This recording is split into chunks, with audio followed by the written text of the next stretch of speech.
Uh, I mean, yeah, just what he said, Zubie, feed Zubie. When Zubie gets the ball down low, he attracts a lot of attention from uh, multiple defenders, so that only benefits the guards, and it also benefits him as well. So yeah, I mean, he was right. We watched film on it, and we seen that there was many times where he could have got the ball and needed to get the ball. So we try to make an emphasis on that as we went forward. Do you feel like that's leading to a lot more open shots lately? Yeah, I mean, if you see a lot of the threes we get, it's a lot of kickouts just from Zuby. Like I said, drawing attention. So I mean, yeah, we've I feel like me, lefty, pretty much everybody been getting a lot of open shots just from that. How unexpected is it that you would have a center on your team who was the leader in assists? Yeah, I mean, I mean, Zuby's a great player. That just goes to show how good he is. So yeah, I mean, it's fun playing with him. Was I after the Creighton game? Talking with Coach Pitino, and he talked about like the individual player development things that you guys do every morning. He was talking about shooting and how you and Lefty are always at the top, and like you're typically number one and Lefty's number two. I'm curious, do you guys go through those drills like together, like you and Lefty? Are you guys shooting together? Are you guys like having conversations about how to get open, how to get shots up with this new style of offense you guys are playing? Um, I wouldn't say that me and Lefty have conversations about like how to get more shots because I feel like Coach P does a great job of showing us, so we don't really have to like try to find different ways. He kind of tells us what we need to do, and I feel like it always helps. And yeah, I don't really get what you're asking on that. My bad. Like, you know, you guys are the two best shooters Yeah. on the team, and it translates in practice. Yeah. Like, just I don't know, like tips or like how to get open and how to get working against another team's defense and Oh stuff. yeah, no, we've been getting all that information just from Coach P. He's done a great job of just showing us on film, like showing us real examples of where we, you know, could get open at and things like that. So he's done a great job. So we know how much you like from the time when you first came to St. John's. We've seen how much time you put into developing your body and leading down, and now we've also seen how much time you spent developing your three-point shot and how much you, your free throws. Um, have you also spent a lot of time working on your passing game? Um, I wouldn't say so, but I think that I've watched a lot of film, and spent a lot of time and just reading the defense. I think that's the biggest thing.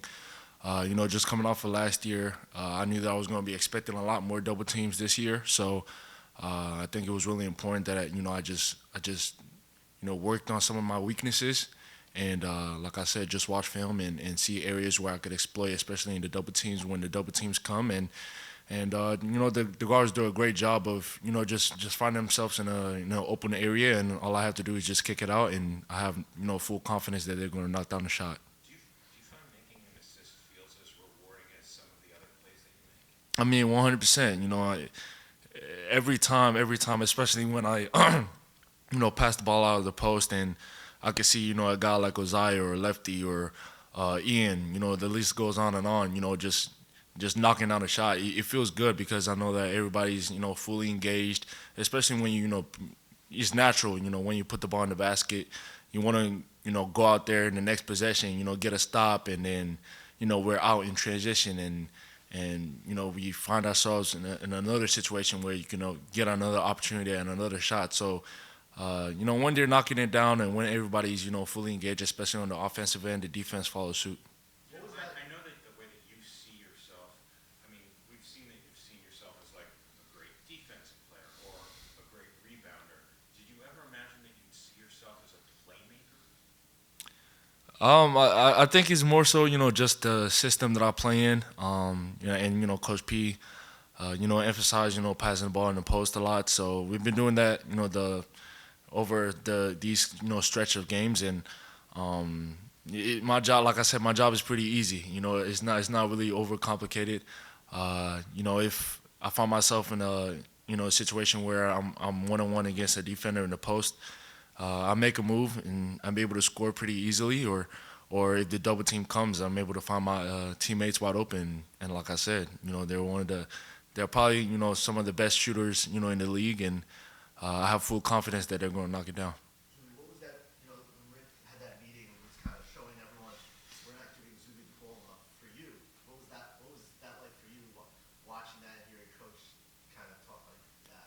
He's just a mastermind. He has my back, obviously.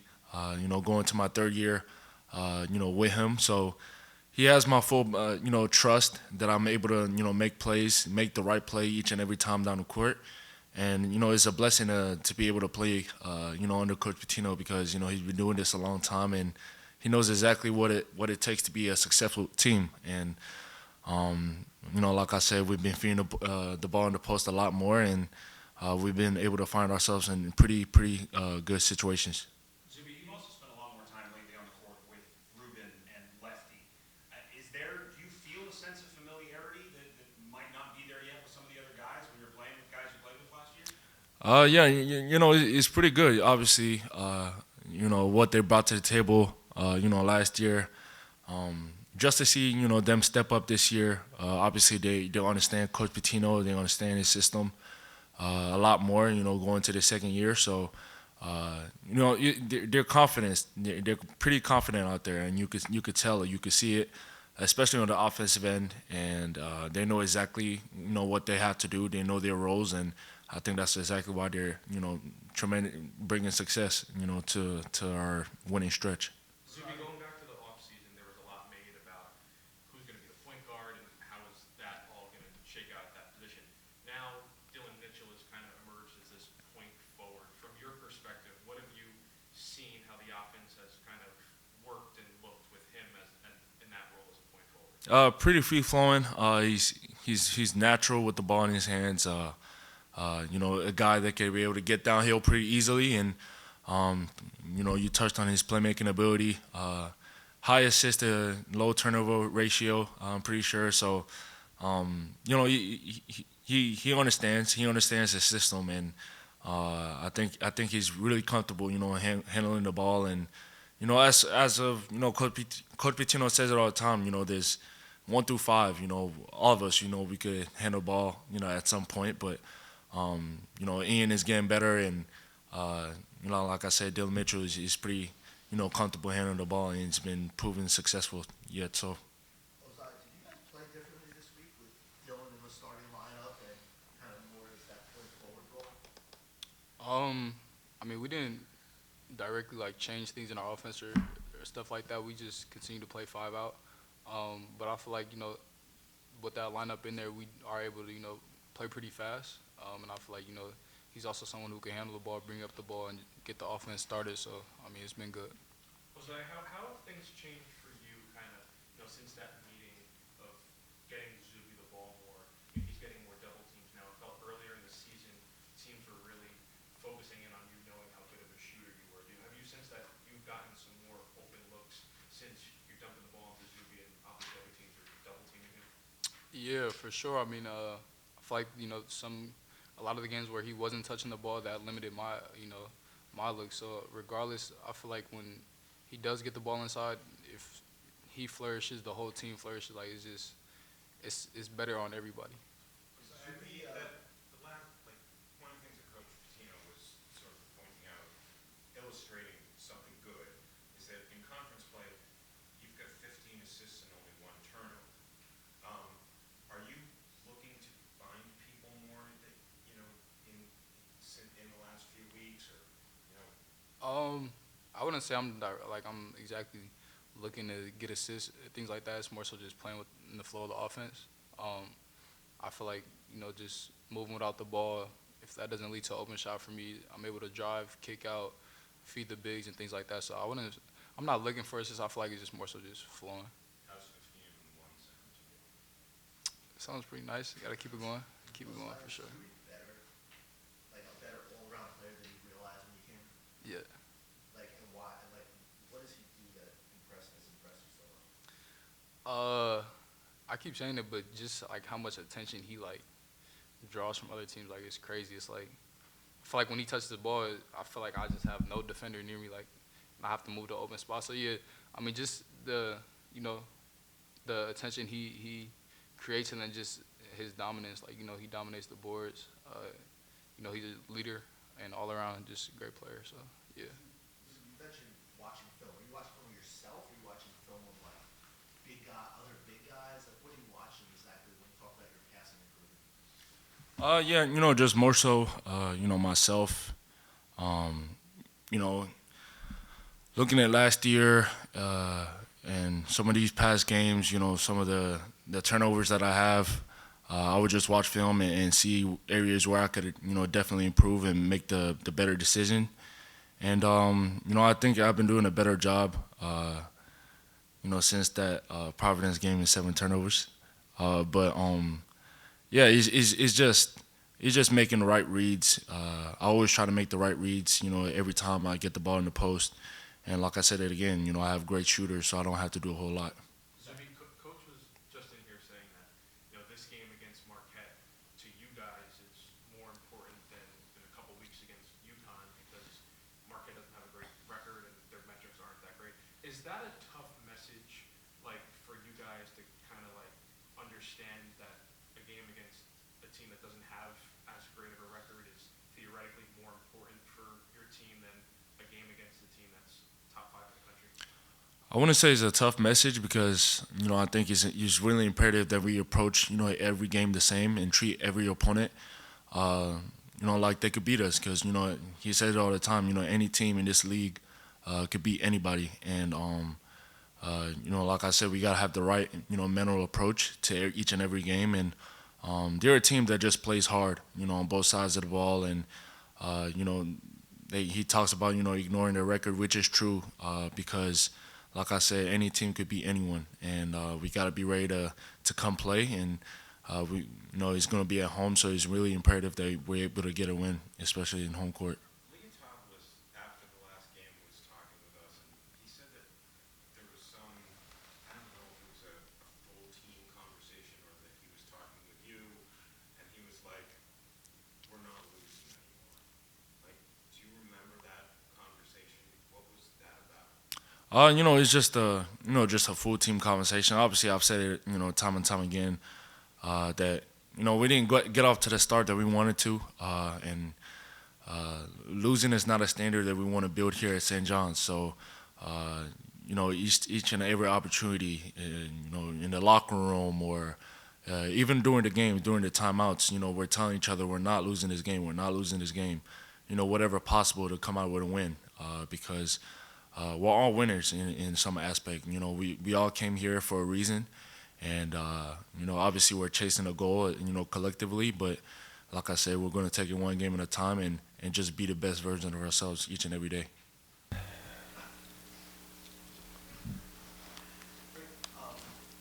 personnel is okay this week. Yes.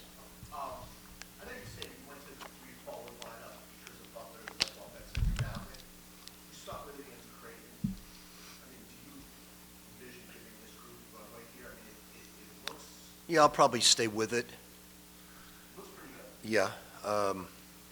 I think more so than the big lineup, including Ruben. I think it's more getting Dylan Mitchell more minutes. I think he's the key. I don't think it's the big lineup as much as getting Dylan Mitchell on the floor. He enhances the tempo, makes us better defensively, ignites us in the half court. So I think it's more so than the big lineup. It's getting Dylan Mitchell on the court. This was the preseason, and obviously a lot's changed since then, but back in the preseason, Zubie said Dylan Mitchell is our X factor. And this past week, when he played two of your better games, I thought he was really good. Even though he only played 19 minutes against Creighton, he really impacted the game. What did you think of his week, and do you Yeah, I think he's outside of Zubie, probably the most valuable player because he adds so much more than scoring. Everybody can score the ball. He can do other things, and that's why he has tremendous value. It's things that don't show up in the stat sheet, he does. why do you think his minute, why do you think you weren't playing him more? I think teams weren't playing us in the half court. They were dropping off both Zubie and him, and it was clogging things up. But because of the offenses we're running now, we've taken that away. What are you doing differently? Well, I'd rather not say. Is some of that playing like a guy like Lefty? Yeah, Lefty has, look, Joson has struggled from the two-point range, both in conference as well as out conference. And, this is a numbers game. You got to look at the numbers and say, well, how are you progressing? Rick, when obviously Bryce and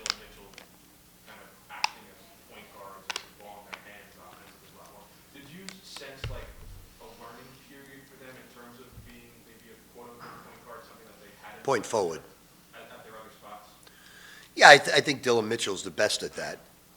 Bryce is okay, but Dylan's very good at it. What kind of, I don't know, skills or like early in the season that proved to you that he could do this point forward? Well, I've known him. He's got great speed. He sees the whole court. He doesn't see 80% of it, 60%. He sees the whole court. And he's got great speed, great intuition about what to do, what not to do.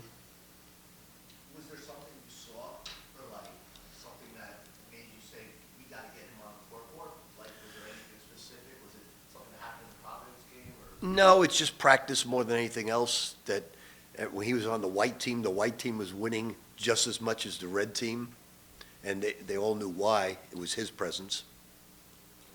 Rick, I wanted to ask you about Zubie's passing game. I mean, it isn't the typical thing that the center is your leading assist guy. Is that like a thing that you guys worked on, his passing game, or is that more like? Well, I would say when Zubie first came here, he was not a good passer at all. But I think all the double teams and all the people going after him has made him a good passer. He has read the defenses very well, getting his shots. Probably, from a percentage standpoint, our best play is throwing it into him, getting the people to come after him, and throwing it back out.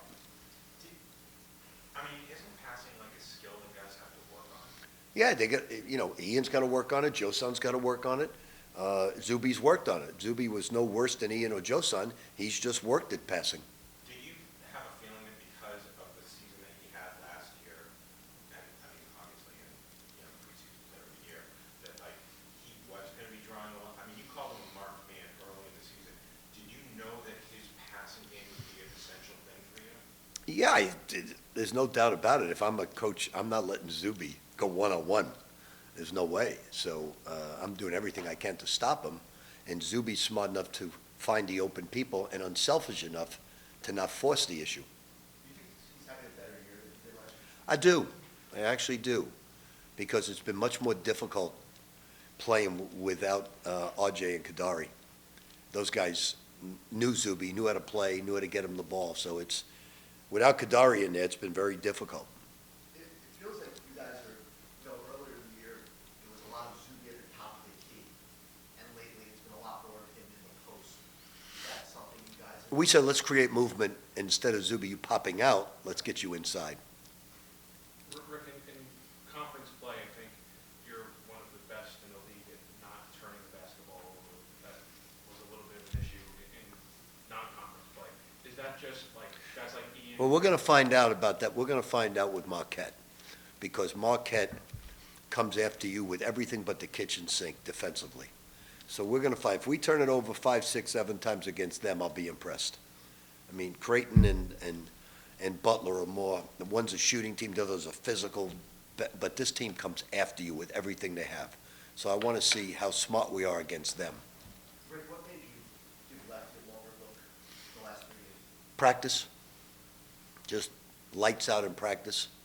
Would you say he's, at least for now, kind of, he's really going to get this is going to continue? in terms Yeah, of- I think when you take, do you have the stat sheets here?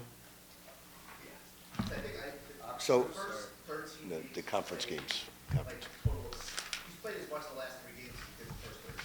And he's- Yeah, I think because Josan was getting a lot of minutes, but when you look at conference stats, I mean, Zubie's obviously great. Oziah has 15 assists to 1 turnover, shooting 46 and 35, and Lefty shooting 48% from 2 and 45 from 3.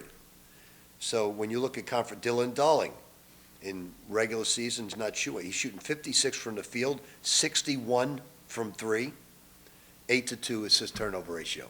So it all goes by how they're playing now, rather than how they played in November and December. What do you say to Joe Son right now? Just do what Lefty, just dig in. His attitude's been great. Look, I think if you're talking about physical talent, he's the most talented guy on this roster. If you're talking about understanding how to play, he's not. But that's true of a lot of the guys. It's true of Zubie when he first came. He did not know how to pass. He did not know how to play on the perimeter. He's learned all those skills.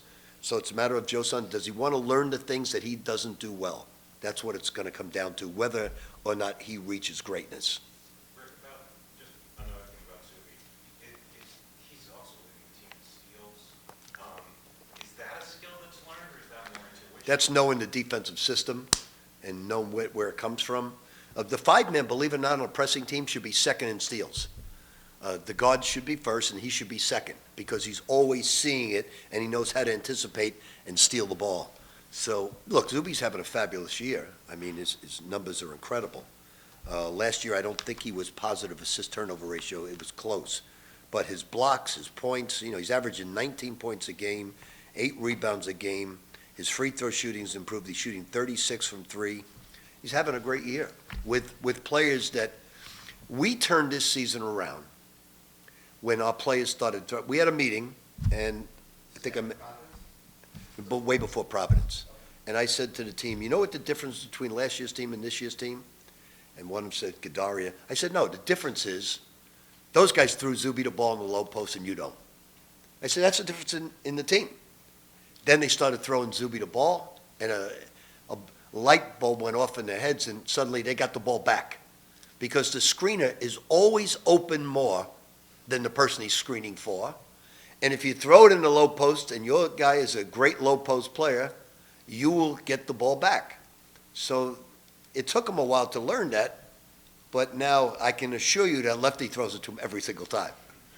The meeting where you had that conversation, around when? That was about 3.5 weeks ago. That's Was- for Kentucky. No, right after Kentucky. Do you think, so you don't necessarily look at last week as a turning point then? I don't, because we should have won the Providence game, and you guys wouldn't have thought we were in trouble. And neither would I. I wouldn't have felt our backs into the wall. But when you lose to a team in the lower end of your division, you got problems. For instance, Marquette is much more important than UConn.